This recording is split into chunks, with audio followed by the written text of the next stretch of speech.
Lagorce had dry moats and was a fortified residence about 400 years ago. There's evidence of this all over the place, so there would have been arrow slits in there. There's more than enough mystery in the next room. Somebody has broken through, probably in the last 100 years. Let's have a look in here. And we didn't know where it led, and then I figured out straight away what was going on. This was where they would keep their arms when the chateau was feudal.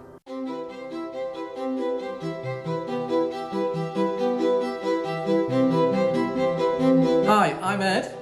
And I'm Anna. We run a wedding business from Ed's family's 15th century chateau near Bordeaux. On this channel, you'll get to see what our life is like while discovering Bordeaux, surrounding area, and what the wine world has to offer.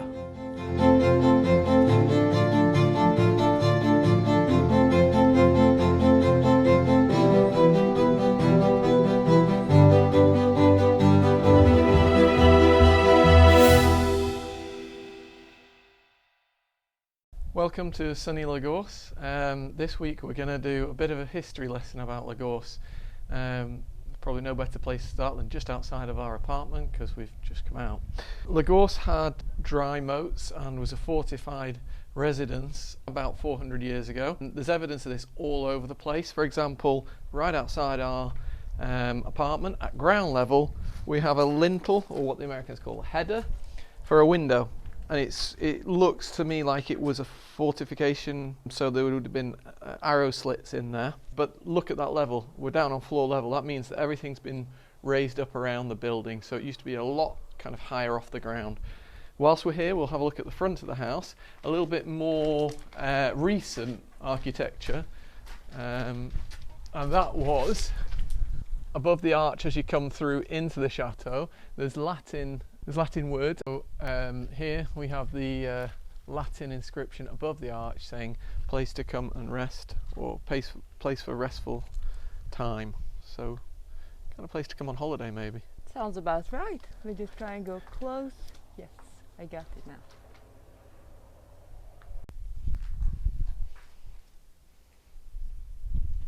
Come on guys, let's get going.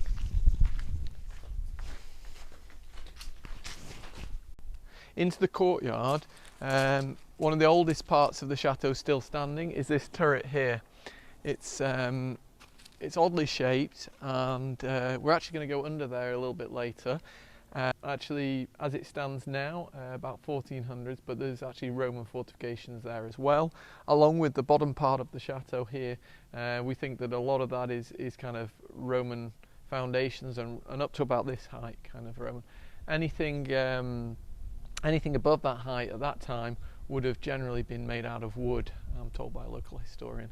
So of course that goes when renovation happens a few centuries later. There was something about this window that you said that parts of it were from the old pillars. Yes, not that, it's here. Oh, I didn't know that. We don't really know what happened here.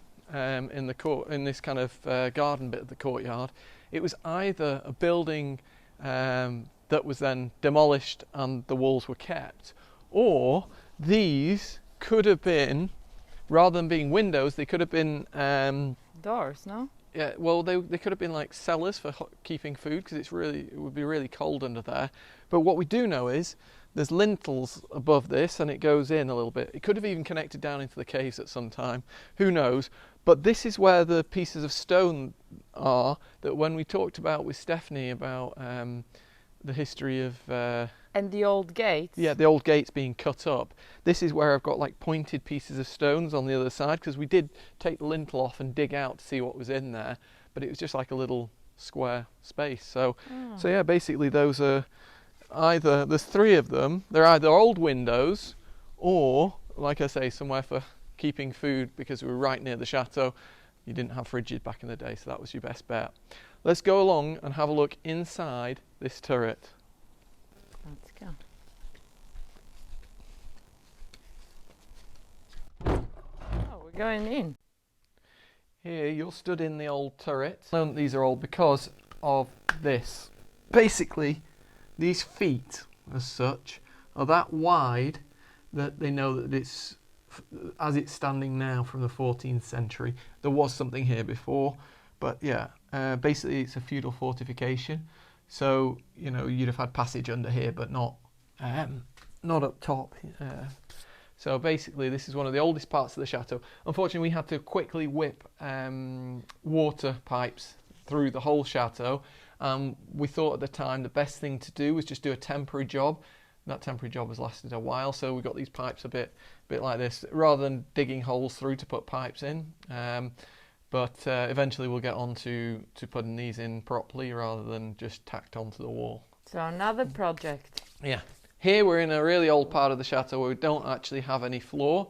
Well, we do. It's called what the French call terre battue. So dirt floor. Yeah, dirt floor. God knows what it was being used for, but looks like they've had some poultry down here at some time. But we might actually use this one day for storage. Yes, or a special dungeon room. Yeah, that'd be quite good for some of our patrons, Anna. Samuel and Jason could be down here. Poor Samuel and Jason. Actually, poor Jason. Samuel is cheeky. Yeah, Samuel deserves to be down here. So yeah, basically, it's a very damp room, so it's not very easy to use. It's got a load of soil on the other side of here, but yeah, it's a really old room down here. I like being down here, I don't know why, but it's good fun. And it's just the level of everything. The ground level is the floor. I mean, just look at the craftsmanship in these legs, as they used to call them, for the fortification up top. It's just mega old. Right, let's move on. How narrow is that? Well, put it this way, I need to have been on a diet to get through. I have to go through sideways. Sideways, Anna.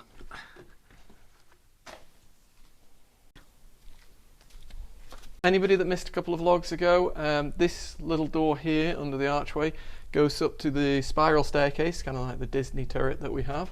So it's a very old spiral staircase. And yeah. Fully stone, I mean. Yeah, all stone. Well, we have more to see now. We have our chapel that was renovated in 1645. We'll just quickly have a look in here. This chapel was renovated in 1645. That's a renovation date, so it's Gothic in style. I love the stars. Yeah, of course we left the stars when we found them because we didn't really know how to renovate that. Somebody just whitewashed on top. Here we have the Curzon-Montauban family crest. Those were the guys who actually renovated this at that time. And the chapel is actually a sanctified chapel, so we have a relic of a saint in this marble plaque here. A relic of a saint can be a nail, some hair, something like that. So let's move on to some more weird and wonderful places. Wonderful, not weird.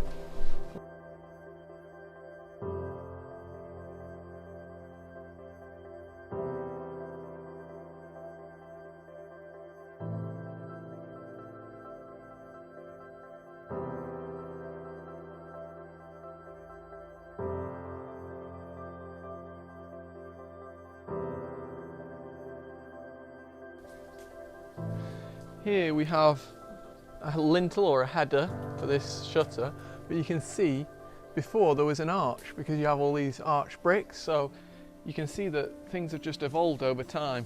If we move on, there's some more around the chateau. So we're next to the kitchen. This is the kitchen door. Here we have another lintel or header. I know people were shorter back in the day, and the French are a bit short, Napoleonic people, but... Well, I think that's the perfect height for me. Yeah, let's see. I think it is, well, almost. Okay, it's even small for me, so yeah, they were much shorter. But I don't think that's anything, you know what, I don't think that's anywhere near the height it would have been. I think the difference is that the ground? ground's moved up, there've been big works going on. So, I mean, this just keeps going on and on and on.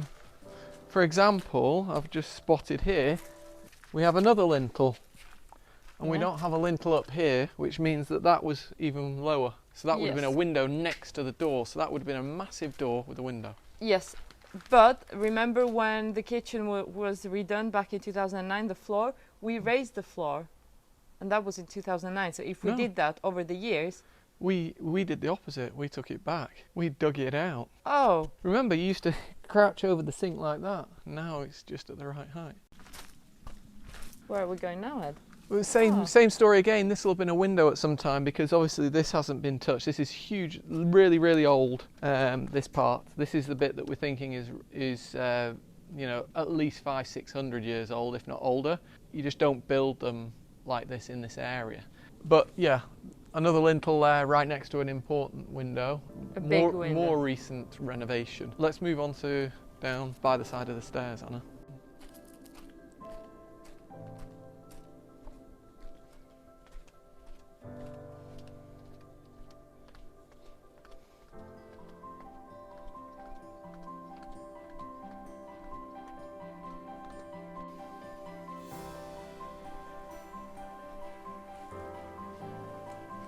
I thought I lost you for a minute.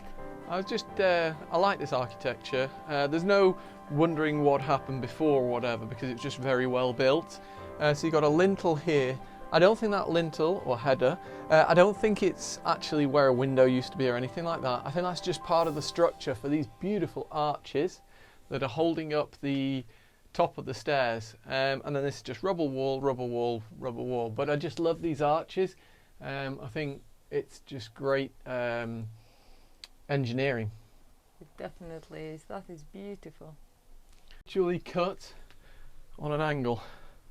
So as the weight bears down onto these stones, they get stronger and stronger and stronger because they're pushing against each other and wedging each other. There's no mystery here, but there's more than enough mystery in the next room. Here we're going to go under this arch next to the step. This was an addition, like a renovation of a room, and this arch was an addition. It's really weird. It's kind of hard to figure out how the disposition was. This seemed a huge arch for such a small area because this here was not actually opened up. So it would have stopped somewhere around here. We can see this is all recent work, last 50 years, something like that. So you have this massive arch with this door through to what looks like feeding trough font. Yeah. It's just really odd. Can't really work out what's been going on down here. The only thing I can think of that would have gone on here is pigs coming to eat or animals coming to eat. It's just really weird. Don't really know what. It seems so ornate. What's it for? Anybody got any ideas? Love it in the comments. I suppose there could have been something to do with church as well. Maybe it was some kind of place where they'd have a statue of Mary or something. I don't know. Good question. I don't know either. It just doesn't make sense. I mean, all this ornate brickwork and then just blocked up at the back. I thought that maybe this was a passage that carried on. With the chapel? No. Or Who knows? somewhere. Maybe it led somewhere in the chateau grounds. Who knows? Maybe a secret passageway. Well, yeah, I mean, don't forget, back in the day there would have been some way out. Maybe this was the way out. Who knows? Maybe you can tell us a bit more about that, because I think there was definitely something here. Yeah, here is a completely different story. I figured out exactly what's gone on here. This, like I say, was just a rubble wall. So you wouldn't have been able to get in here. Somebody has broken through, probably in the last 100 years. Let's have a look in here.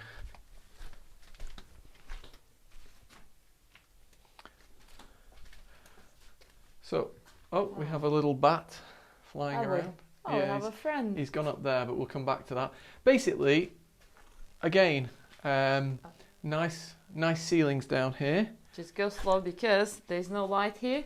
Yeah, let me just explain. Here, this is bedrock, yeah, or you know, solid rock. It's not been built, so we know that there's nothing there. And then this is kind of like a barrel ceiling. You know, it's seen in many an old chateau. So this is like a mini cave. Well, yeah, but it's kind of been built for something. These troughs here are not particularly old, I don't think. Again, I think it's just been for animals to feed in. Where it starts getting interesting is this corner. Mm-hmm. Oh yeah, that looks older. No. And there's been an archaeological dig been going on. What was that? Was that you, Ed? Yeah, basically, there was this doorway here, and we didn't know where it led. We thought, oh, there might be another room. There might be, you know, more places to go, because this is just not really that far under the terrace. And so you can see where I've pointed it back up the rubble. But basically I took some out, and instead of going that way, the lintels, they went that way. And then I figured out straight away what was going on. This was where they would keep their arms when the chateau was feudal. So you'd come down into here. Of course, you couldn't get through here, so nobody could get into their arms. And this is where they kept the arms, so that everything, you know, you had a set place where you'd come and get your arms and stop anybody from getting in. So that's exactly what happened here. Really interesting. What's maybe just as interesting is, you know, is there anything else beyond that? We couldn't check that out because, first of all, it was a lot of work, and second of all, it just started pouring in the soil, so we had to block it up and fill it back up so we didn't have a big hole on the top terrace. Okay, so you've been excavating. Yes. Well, this is really something, because I didn't know, well, I knew they would have had somewhere to keep their arms, but I just assumed it'd be like next to the kitchen or somewhere where people wouldn't suspect, but they had it underground, under the terrace. This is well, don't forget, the terrace, I think, has been played with since that feudal time. I think they extended the terrace and things like that, so it would look completely different anyway, but you know, it's interesting. Who knows? It might have had like the little ramparts and things like that. But I was told about something else, or is that for another vlog? What's that? About a tunnel leading from here to Sauveterre de Guyenne. Yeah.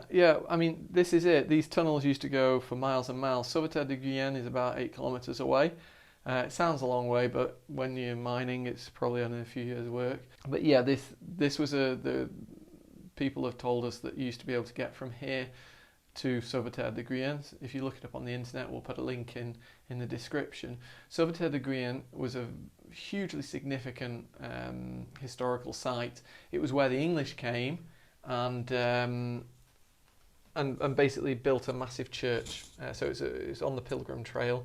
And then, of course, after the 100-Year War, when the English went, the French ransacked Sauveterre de Guyenne and put all the little parts that the English had made, put them all little churches around. So you get all these little really elaborate pieces of glass work and things. Well, not the glass itself, but the stonework around the glass. All these really elaborate pieces of stonework that have all come from the English in Sauveterre de Guyenne. But yeah, apparently we are told that this used to connect up to Sauveterre de Guyenne. Yes, and there's a lot of people that have said that. It's not just one or two people, it's a lot of people that used to live here in the past. Yeah, and with the same breath, I'm not being big-headed when I say that Lagorce was a very significant place back in the day. It was really, really important. And so it kind of makes sense that it was connected. But it's just finding that tunnel. You never know. I can see a lot of excavating and digging and looking for the tunnel.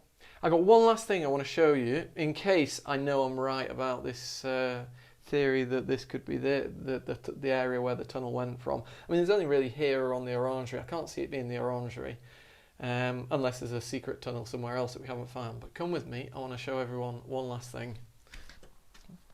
Come on, come on. Where are you taking us? You'll see. I'm going to need my map out for the next bit. Map?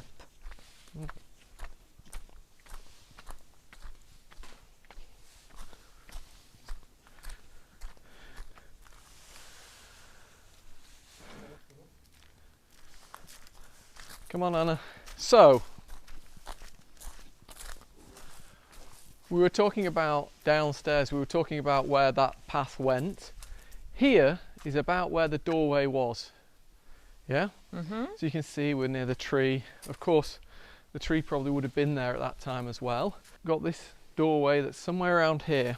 Follow me.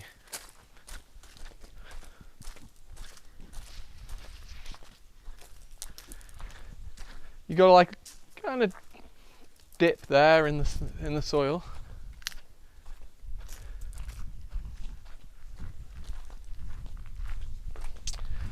And then this pillar here is like the leaning pillar of Pisa, so we'll call it the leaning pillar of Lagorce. I was speaking to a French artisan, so a stonemason, and he said to me, look, this here is all a little bit dipped, this is leaning, and so he said to me he thinks there's caves under here. Oh, so they could have gone from there, so that corner there. It makes sense. You wouldn't go underneath a Until- house, yeah? Here. So you wouldn't go underneath a house, and you wouldn't go over there because where you're standing wouldn't have been there. This is a more recent I'm on addition. the terrace. So, you know, it would make sense that if there was fortifications somewhere around here, because in that orangery it was a very old wall there, then this kind of makes sense to be the place where the tunnel went. It does make sense. And that's what I had in my mind, but somehow I thought it went from underneath there all the way here and down to the side. But no, what you're saying, I mean, what the artisan is saying does make sense. So it went from there underneath where you are. Never mind the artisan. I've come up with this theory. Oh, you've Anna. come up. Okay. Yeah, no, I mean, of course, he then planted the seed. But the other thing is, funny thing you said, oh, I thought it went down there. I did some divining, water divining in the chateau. I mean, we can do a vlog on it if people want to see it. And literally, we thought there was a well in the chateau, didn't we? Yes. And I got these divining rods where we thought there was a well, boom, they crossed. And then we went through the chateau, and we had huge problem with humidity in the chateau, didn't we? The paint just kept coming off, and we had to resolve that in a different way, and we've managed to resolve that. But I went through the chateau, and the divining rods kept crossing. They came from the hall through to here, and they went the exact trajectory that you said. And you know where there's a font just at the start of the woods there? Yes. It went down to that font and also down to the third terrace where there's a source. So you were kind of right with something going that way. Ah, so yeah, the water. I was attracted by the water, you're saying? Yes, the waterworks. But yeah, no, this is, I reckon, this is where we're talking about caves. But shall I tell you why as well? Go on, I'm listening. Sauveterre is that way, not that way. Oh, see, I assumed it was this way. No, that's Targon over there. Sauveterre de Well, Guyenne. Targon is near Sauveterre. It wasn't Sauveterre de Guyenne. You've been saying Sauveterre de Guyenne all the time. It was La Sauve, l'Abbé de la Sauve. Are you sure? Because I'm pretty sure it was Sauveterre. Or did I get confused? Sauveterre is the other caves. Oh, okay, I'm getting... L'Abbé de la Sauve. So sorry, all that I was talking about the being broken by the French. That was all the Abbé de la Sauve Majeure. Okay, so it's an that's abbey. Yes. Yes. Okay, so I'm getting confused with caves. Too many caves here. You have to put a little note on that first bit saying, I got it wrong, put Ed on the wrong tracks, and then we can talk about it. I didn't, I just somehow, I only knew about one. I didn't Yeah, know no, about the other caves were mined to La Sauve, and these were said to connect to l'Abbé de la Sauve Majeure. Abbé de la Sauve Majeure. Fine. Yes. No, I'm just going to tell everyone. Watch until the end. I got it wrong. That's even better. Well, there you go. There's a bit of history about Lagorce. We're learning stuff all the time, so it's very interesting for us in that way. I mean, there's even people talking about another set of caves somewhere at the start of the woods. We've never found them, but Yet. so it's all interesting stuff. It is. It is. It's a beautiful day, Ed. Mm. So now I'm going to go and pretty much do my visit. I have a wedding visit for next year. So I'm going to go and do that and let you get in on. Yeah. See you later, Ed. See you next week.